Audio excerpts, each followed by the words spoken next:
Hello everybody, the Lawn Gnome is here. What took you so long?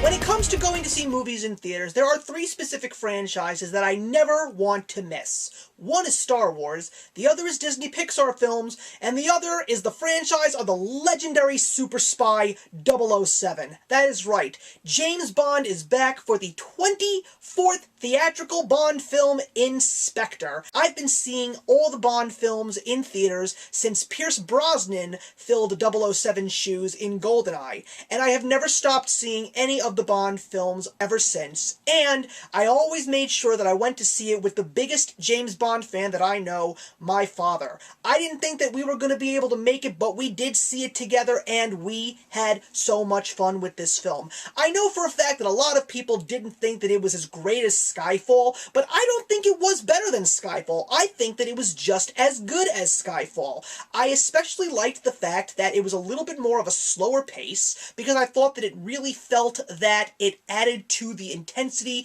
and the drama of the story that is pretty much coming to a close after this film. I know it's a shame that Daniel Craig is going to be leaving, but all of the elements of James Bond's film Skyfall that made it so great made a wonderful return to this film. Sam Mendes returned as the director. I thought he did a fantastic job. Thomas Newman came back to do the score, and that was also fantastic. Daniel Craig, need I say more? Naomi Harris, Ray Fiennes, Ben Whishaw, all coming back as Moneypenny. M and Q was even better. There was even a little surprise of another famous face in the recent world of Bond. But of course, one of the few things that I was even more excited for was the fact that Christoph Waltz coming in to play a villain, and not just a villain, but one of the most legendary names in the James Bond franchise, and that is Blofeld. He is now officially in the same category as the legendary Telly Savalas, playing this legendary reoccurring James Bond character. So I also felt, as a signing off for Daniel Craig, it was only necessary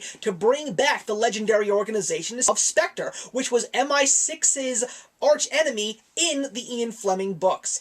I really enjoyed the movie. I thought that the opening sequence was one of the best that I ever saw. I thought that the song from Sam Smith compares nothing to Adele, but I didn't have anything against it either. The action sequences were great. It had a lot more comedy, and it was perfectly timed. I also loved how characters who really don't have a big role, like Q and M and Moneypenny, how they actually got into the action alongside James Bond and actually tried to battle the forces of evil alongside him. I absolutely love the chemistry between Daniel Craig and Ben Whishaw, and I really hope that these actors, except for Daniel Craig of course, will actually come back for whatever future Bond films come out. Also, two newcomers that were fantastic were David Bautista. You all know him as the legendary wrestler, but of course also as Drax from Guardians of the Galaxy. He plays the villain Mr. Hinks. Love the fact that he didn't have to say a word in the film except for one. You'll have to find out what that word is, but he definitely played one of those legendary henchmen alongside Oddjob and Jaws, just to name a few, and I loved his battles with James Bond.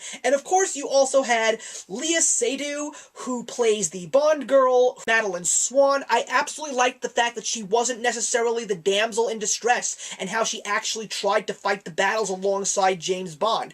I also appreciated, now that 4 Bond films with Daniel Craig have officially wrapped up, I liked how it was a reoccurring story. There are so many James Bond films that I have yet to see, and it makes me upset that I haven't seen all 24 up until this point, especially since I know that there is going to be a 25th on the way in a couple of years. But how everything wrapped up together in a perfect little package. It may not have had the strongest ending as most Bond moviegoers were expecting, and that's only because of the fact that Skyfall was just so great.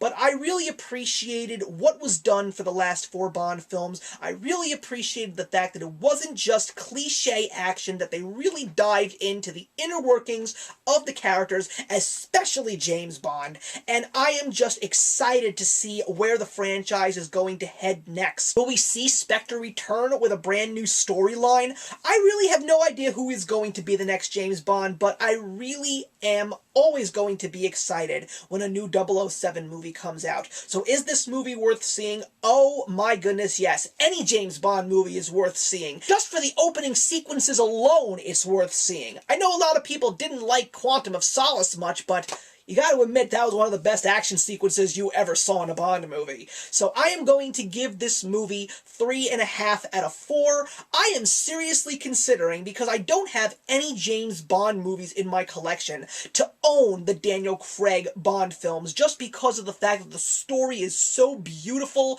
and complex and just gives me so much of an amazing thrill watching a James Bond movie, because I really feel that those movies changed James Bond and the franchise for the better. And as I said way too many times in this video, I'm really excited for the 25th James Bond film whenever it comes out. So thank you very much for watching, everybody. Please put your comments in the box below. Let's have a discussion about Spectre. Let me know your favorite James Bond movie. Let me know your favorite James Bond girl or villain, or even heck, let's throw out a James Bond parody if you want. So I'll see you guys in the next one, and actions speak louder than words.